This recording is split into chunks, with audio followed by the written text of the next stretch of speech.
Yeah, but just have it at double headers.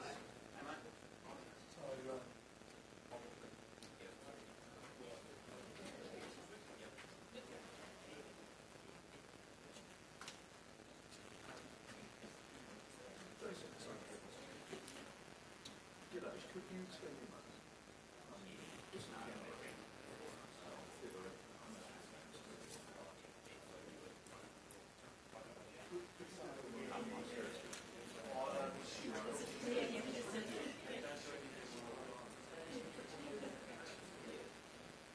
hang on, I'll email it.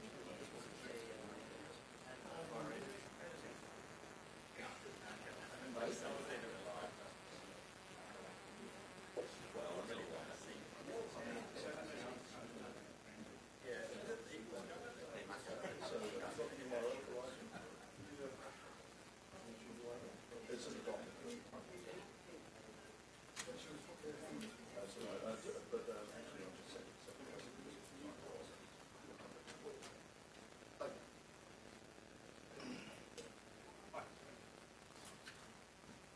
yes,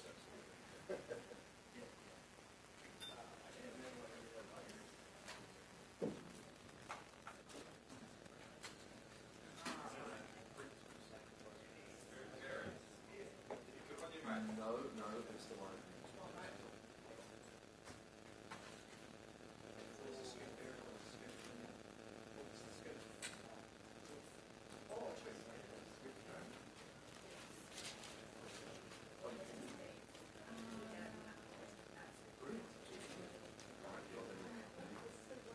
Well, there's not much.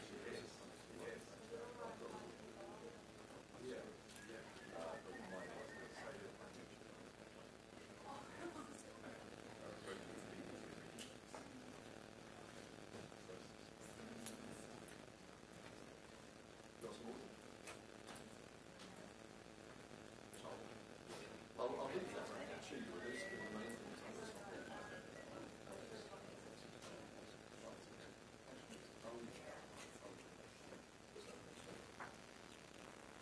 All right.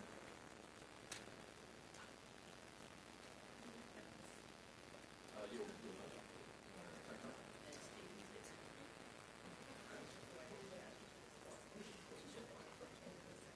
I'll leave you with that. All right. Thank you. Thanks. Bye.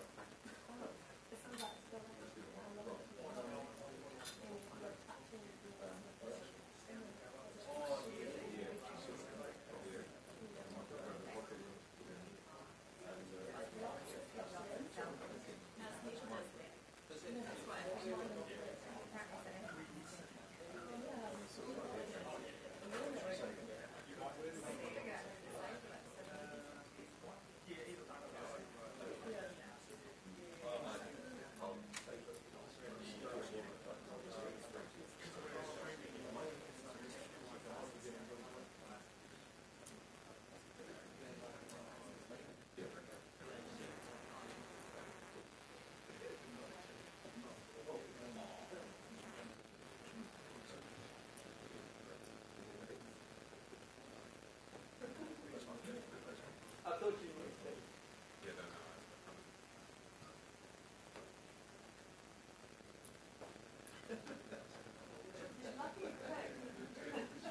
I want one.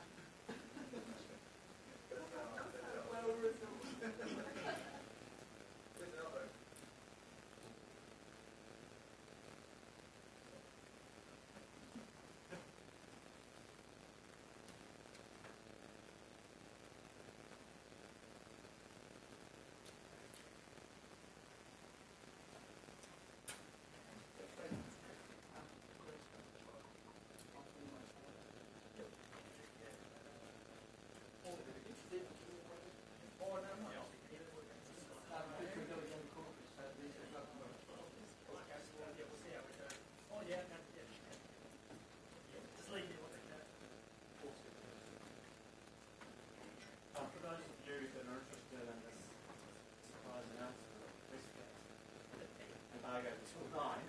Hey Tony, you really got to stand there. Where would you want me to be? Over here? Yeah, you just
remain in the ring. We see the kind of work we have to go into this game. We have on the government times. Major integration will involve probably considerable amount of technology as well as some of the campaign. We see the whole business going into this. It's not just sort of that this is a real deal. And you see of it sitting in the road.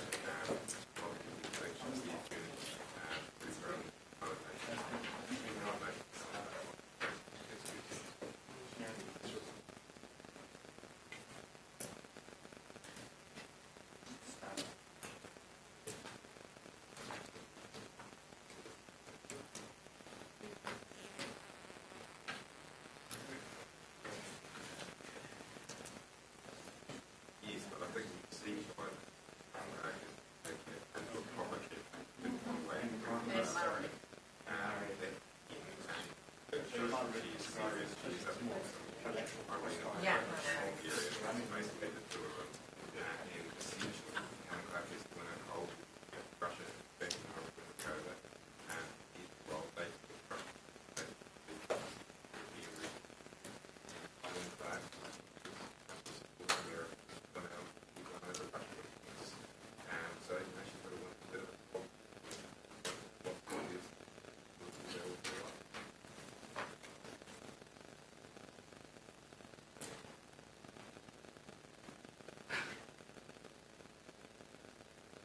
yeah, and it's more than legacy, it's more than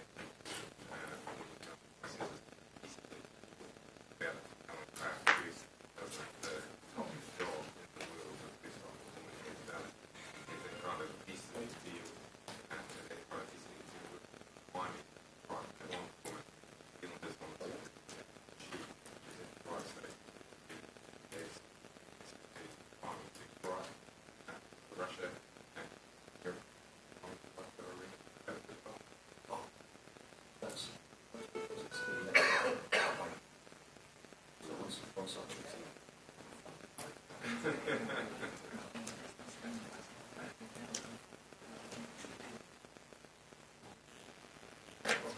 Yeah, and you're looking for the little glint in her eye or perhaps one that changes. Speaking of we'll do it. But isn't it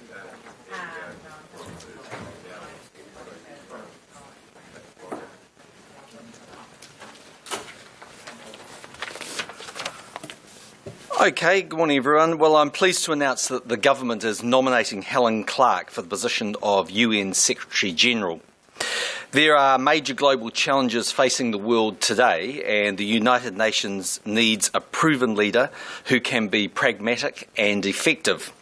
Having served as the Prime Minister of New Zealand for 9 years and holding one of the top jobs in the United Nations for the past 7 years, Helen has the right mix of skills and experience for the job.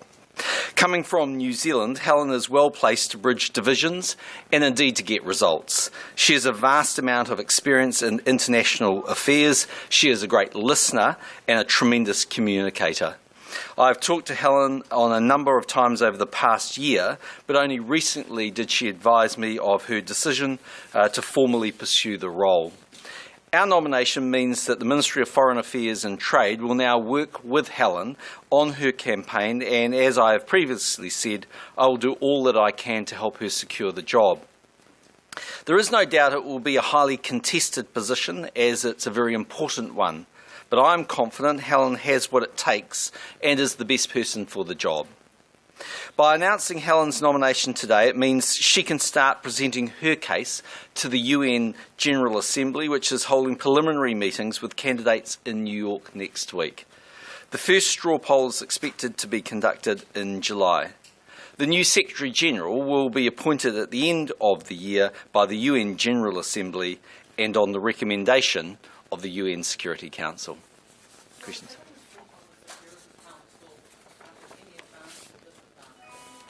Well, I think it might be a very slight advantage. So the way the process ultimately works is there's a recommendation from the UN Security Council. And so, of course, the permanent 5, as we know, have a veto right. The other 10 do not. But ultimately, we're mixing with those people on a more regular basis, so it's not an unhelpful thing. Well, it'll certainly run into the hundreds of thousands of dollars. What will ultimately happen is any resources will be found from Foreign Affairs baseline. Initially, what will happen is there'll be some staff that will be seconded to be with Helen and provide her the support that she will need. As you would expect on any travel that she might undertake in relation to her candidacy, that will be paid for by us. There'll be some small promotional material that's put together. And also it depends how long her candidacy runs. I mean, if she gets all the way to the finishing line, then the cost will be a little bit more. There's a group of people that she has known in Foreign Affairs and who she has great confidence with, who are well versed in the system, and they'll be working alongside her. I think there'll be names that, to those of you who know the MFAT people, will be quite commonly held names. Well, I think ultimately we've got to work one person at a time. I mean, the most important obviously are the P5 because they hold the veto. And so any one of them could veto a candidate. Also, secondly, of course, you know, there are many people that are putting their name forward. And so what will be interesting will be to see, you know, if the veto is applied, or at least if it's, you know, threatened to be applied, then you could see candidates dropping out. And I think that's, you know, one of the big advantages that Helen's got. Not only is she tremendously talented, but I think she comes from what would be seen as a pretty neutral position. Some candidates may well sort of attract the veto from various countries. I just think that's very unlikely in the case of Helen Clark. Well, I haven't had any discussions with the Russians, but we'll do that. You know, it's no secret that there's, you know, certainly enough talk around that it could be Eastern Europe's chance. But for it to be Eastern Europe's chance, you know, there's got to be a candidate that they're prepared to coalesce around. And in the end, as we've seen so often in the past, you get a situation where candidates are knocked out by one or other of the P5 members, and ultimately there's a compromised candidate that comes through. There's a very real chance, I think, that Helen could fill that gap. Do you think you have the backing of the US? Well, I raised the issue with, you know, serious leaders, obviously, when I was in New York last week. I wasn't trying to put them on the spot. I was simply trying to make sure that they were aware that an announcement would be made. What I can tell you is we didn't get any adverse reaction, so there was nobody that either said to me that they didn't think she was hugely capable, or immediately said to us, look, that would be an issue. And so the P5 are notorious for keeping their thoughts to themselves. That's what you would expect them to do, as most countries will, because there'll be a variety of people who may still continue to put their name forward. Yeah, I talked to the administration as you would expect me to in the US. Yeah, there were wider discussions as well, but I'm quite confident of where we're travelling with you. Do you believe the fact that we have a representative on the UN Security Council will work for or against Helen Clark being appointed to that job? I think it's an advantage, as I said to Audrey, in so much that we're mixing in those circles. I don't think it's a massive winner or loser one way or the other. But I think where there is an advantage is in so much as that if you look to the voting of the Security Council, we won in the first ballot with an overwhelming amount of support. I think that just feeds into the reputation of New Zealand in terms of its sort of pragmatic and level-headed approach to foreign affairs. I mean, if you think about the role of the Secretary General of the United Nations, it is the most important diplomatic role in the world. This is the body that shows leadership on behalf of the globe. And I think if you look at Helen Clark, it isn't just the time that she spent in New Zealand as Prime Minister, where she was very dedicated to foreign policy, or her time actually at the UNDP. It's actually her entire life has been dedicated to foreign policy. That's been her area of great passion and interest. She is immensely knowledgeable and incredibly talented, and I think there'll be a lot of people on, you know, who ultimately will have to make a call, who will look at her and say this is a person that has, you know, great intellect and a deep understanding of the issues. Sorry. Yeah, so when she was back in New Zealand, I had a formal sort of meeting with her. I've been obviously talking to her, frankly, for the last 12 months about the issue, and she's been weighing up, you know, whether she would formally put her name forward or not. I think over the Christmas period, I suspect, you know, got a sense that she was sort of firming up. And there's a point at which, you know, she has to put a hat in the ring. I mean, ultimately, of course, she can try and be a very late runner, but it's quite a risky strategy, really. So when she came down to New Zealand a week or so ago, just before I left for Washington, we held a meeting in Auckland. She told me then, and earlier in the day told the Minister of Foreign Affairs, Murray McCully, that it wasn't her intention to go forward now, and so we made it quite clear to her that we would obviously be backing her. She spent some time working with MFAT on the actual process of nomination, the letters that's been put forward today, and how things work. These appointments are very political. Do you see this as kind of a Western-backed candidate, or is it more of an independent? I'm not entirely sure how you can characterise. I think we won't be characterising it on geographic location. I mean, you're right. They are deeply political, and everyone has to be realistic about what we're up against here, which is some good candidates. I could make a very strong case for you that Helen Clark's credentials are far better than any other candidate that is currently on the list, or any other that I'm aware that might put their name forward. But unfortunately, in the world of multilateralism, things aren't quite as simple as that. There is a lot of horse trading that goes on. It will depend enormously on the views of the P5 if ultimately they feel it's a turn of the Eastern Europeans or somebody else. But the one thing that is an advantage is not only the credentials of Helen Clark, but also the history of the United Nations is to have leaders that have come from broadly speaking smaller countries. I mean, obviously South Korea is a pretty big country in recent times, but they've broadly been smaller countries, and so that that fits within the profile of New Zealand. Yep.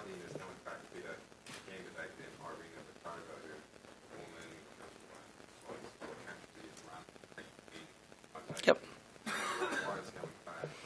At its most simplistic level, you could say that Helen Clark's role is more senior in the UN. But look, I think it just comes down to the combination of experience that she has had and what she brings to the job. She was a Prime Minister. Irina Bokova was not.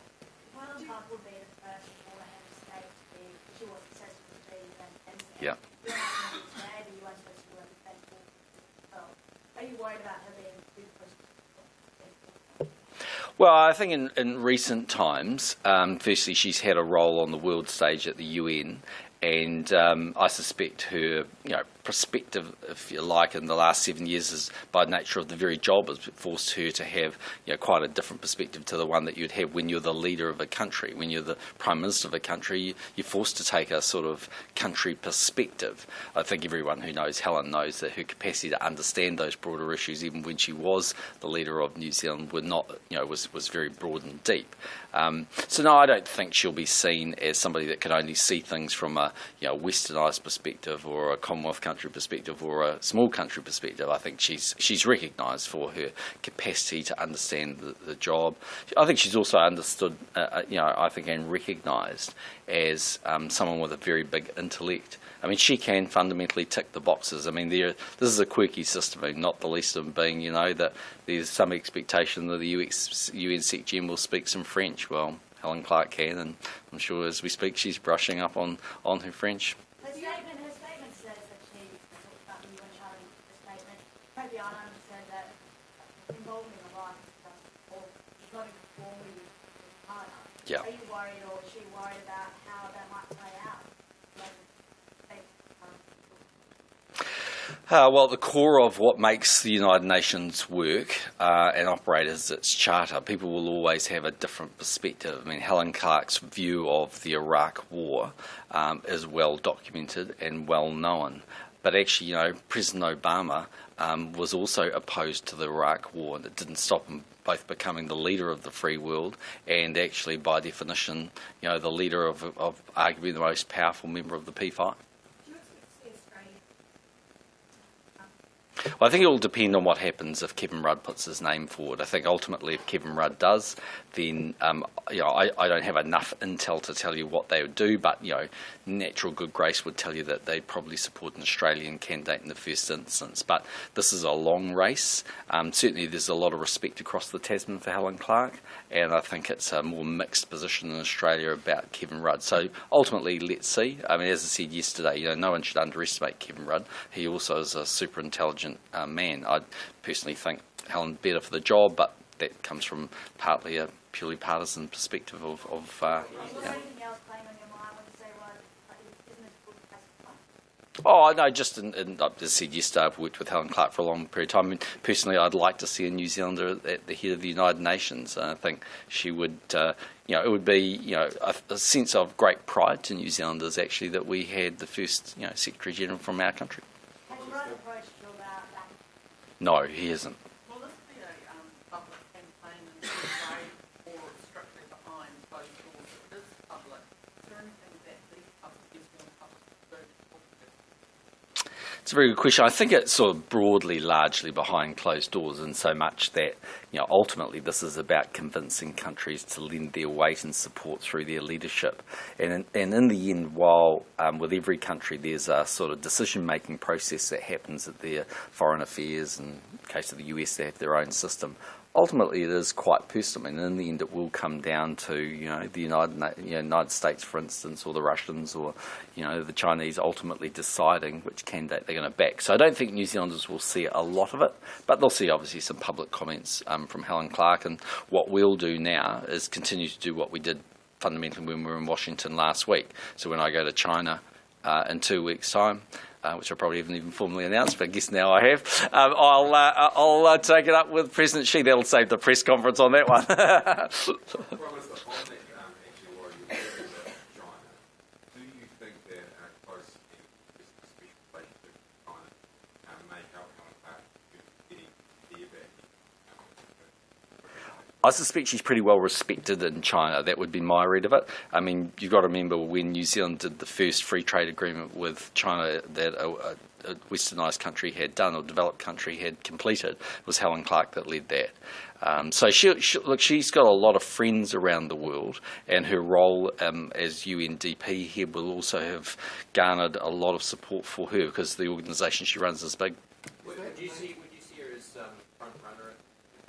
I don't think you want to call that. It's just so difficult, because there are just so many different elements and so much politics. I mean, as I said yesterday, this isn't a situation where you can definitely say the best person will get the job. It may come down to many factors. If it was as simple as that, then we could all stand here, I think, with a high degree of confidence. I think we've got to stand here with a degree of confidence, but a degree of realism that this is just a situation where sometimes a lot of horse trading goes on. But she's got a very real chance, I believe. You don't have confidence that the best person can get the job. Should it be, or should it? Well, there's been some discussions, of course, you've seen from the United Nations President saying that that's exactly the process they're going through. They're intending to go through a more transparent process this time. I think you just have to be realistic. We all have to be realistic that it's just not quite as simple as saying on some sort of matrix, this person ticks all these boxes, now the person doesn't. There's just a lot that happens behind the scenes in the UN. But she ticks an awful lot of boxes, and that's got to help. Have you had any view expressed that the US might find for No, there was no pushback in the discussions I had. That $100,000, what exactly would that be?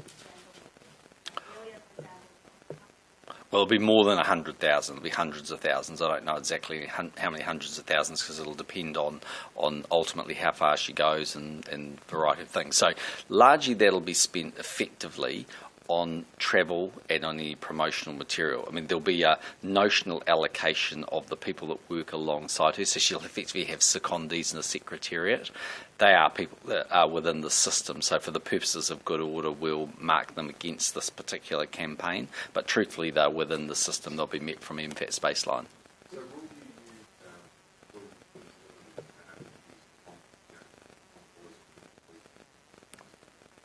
Yep. Envoys, yep. Envoys like we did in the Security Council campaign?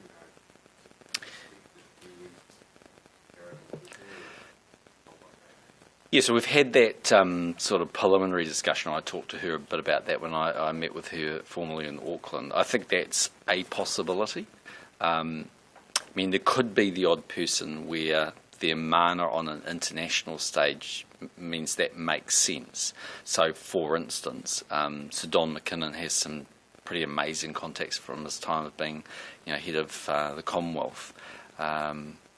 You have people like Jenny Shipley, who just has a very strong relationship with Bill Clinton. these are not unhelpful. I mean, everybody knows Helen Clark has a very strong relationship with Tony Blair. I mean, this will be one of those times where we'll try and use all the relationships that we've got. So we'll throw everything we can at it practically, but in the end, we just have to see how it plays out. If she wins, what would that mean?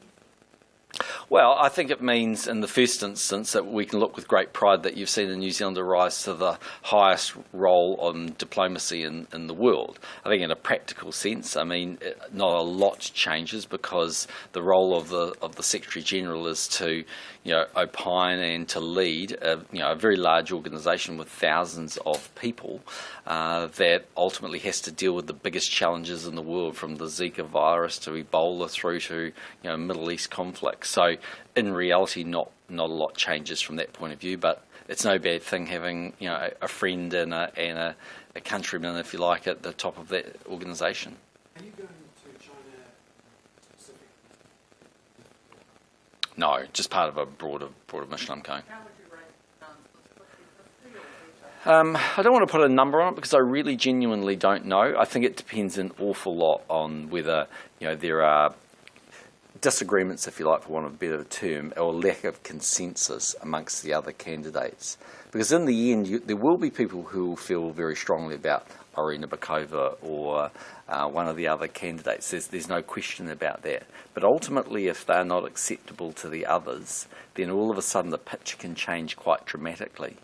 So, if a certain person puts their name forward, then they may get support from a certain bloc, for instance, the Latin Americans or the Europeans. But if that candidate is in the end no longer left standing, then that needs to shift. And that's one of the big advantages that Helen's got. She's got quite widespread appeal. One thing I will say is a number of leaders, would echo the view that I would have, that it's high time that the United Nations had a woman as the head of that organisation. I don't think if Helen Clark gets there, it's because she is a woman. I think she gets there for the same reasons she got there and all the other things she's achieved in her life, which is she's very, very talented, amazingly determined and hard-working. But the truth is, there's got to be some gender balance in that organisation, and it's just, to me, it's a sort of unacceptable position that goes on and on and on without having a female leader. Can you just describe a little bit more the exact kind of nature of the lobbying efforts that you're doing in that area? They'll be, sort of essentially verbal diplomacy, if you like. I mean, I don't think it's the sort of situation where you go and send off 1 million letters. We can do that, but I don't think that's the most effective way forward. We'll use that at both the foreign minister's level and my level to continue and really reinforce her credentials, why we think she's the best person for the job, and seek support for her. It's a very consensus-driven process. As I said in July, I think the first of the straw polls is taken, and so this is a situation where there'll be a lot of discussion in a lot of corridors around the world for the next few months. In your bid too, while we don't have a half of leaders down, are they today? No, I bluntly don't know them well enough anyway, and I don't think that would be effective. I think it's far more effective to say what we think, which is that Helen's the best person for the job. Promise, you were obviously an opponent of Yep. the election. Have you become quite friendly with her in the since? Is that an important factor you've got to know of her? Well, there's been a developing relationship, if you like, over the last 8 years. I mean, the nature of politics is it's adversarial, and when someone is the leader of your political party and attempting to either retain being Prime Minister or wanting to be Prime Minister, people feel amazingly passionate about that, and if you didn't feel like that, frankly, you don't deserve to be in the job. But I think it doesn't mean that you can't learn to develop respect for somebody, and I always had a lot of respect for Helen Clark. Just didn't agree with the particular policies that she might have had, in totality. Some of them we retained, some of them clearly we didn't. But over the years, I've been in text conversations with her. I've spoken to her quite a bit. I've seen her a lot. There's just, she's not going to count me on her Rolodex of her top 10 friends, if that's what you're asking me. But would she be able to count on me as someone that I think she can rely on to support her? I think the answer would be yes. Okay. See you soon.